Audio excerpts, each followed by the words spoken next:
Good morning, Ian Crouch with your 8:30 Hunter News Update. Anthony Albanese says he's confident the Hunter will continue to support the ALP at the next federal election. It comes as the Prime Minister visited Tomago Aluminium yesterday to announce a support package to encourage smelters to move to renewable energy. The Hunter's 4 electorates are currently held by Labor, and Anthony Albanese says he's not concerned about electoral boundary redistributions.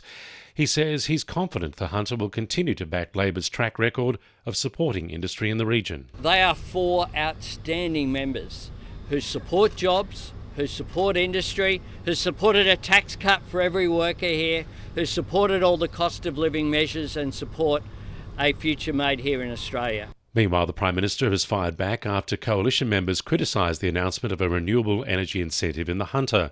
Yesterday, National Senator Ross Cadell claimed a $2 billion stimulus meant industry needs handouts to survive on renewables. But Anthony Albanese says a reliance on fossil fuels isn't the way industry should go. The Nationals not only want to take Australia backwards, they want the rest of Australia to go backwards and keep them company. Now, when I want to know how this plan operates, I'll speak to the CEO here and I'll speak to all the workforce here as well. A man is due to front court today accused of leading police on a pursuit at Merewether. Just before 2:30 yesterday afternoon, police say they attempted to stop a speeding Aldi. However, when the driver failed to pull over, a pursuit was initiated which was terminated due to safety concerns. The car was found a short time later crashed into a brick wall on Wilton Street. The driver, a 23-year-old man, was arrested nearby after a short foot pursuit. A search of the car and the man allegedly found a knife, a pistol and a machete.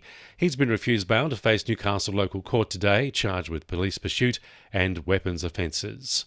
The Committee for the Hunter has warned the region could be worse off if they continue to be overrun with consultation requests from various levels of government.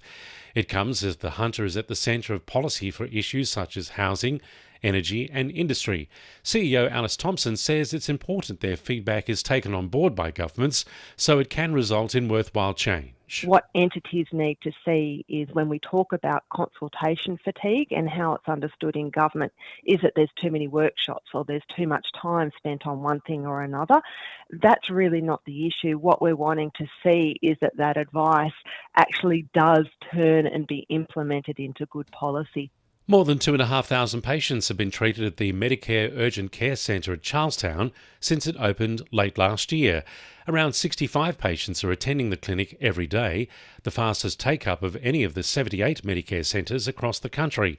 The centre provides bulk billed services for non-life-threatening conditions and injuries. 2NURFM Sport. The Jets could see themselves being a part of a multi-club ownership group as part owners Lee Hatcher-Pentelis and Justin Pascoe seek into additional sporting ventures. The stakeholders of Maverick Sports are looking for opportunities in Australia and overseas in the sports of football, rugby league and basketball. Meanwhile, Jets women's forward Devon Jackson will look to see specialists when she returns to Australia following the side's 3-2 loss to Wellington on Sunday. Jackson suffered a head clash in the game and is suspected of jaw or cheek fractures as well as a concussion diagnosis. Also, this Saturday's doubleheader for the Jets has put a deadline for workers to repair the roof at McDonald Jones Stadium after storms dislodged sheets on Friday. The issue alongside high winds caused the night's FanFest to be postponed, but it's understood it will be fixed ahead of the A-League clashes.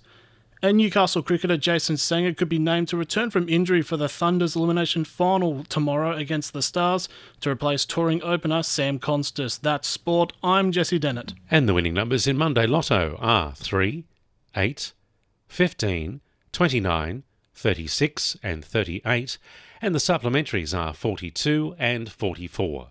And now you're up to date with the latest 2NURFM Hunter News.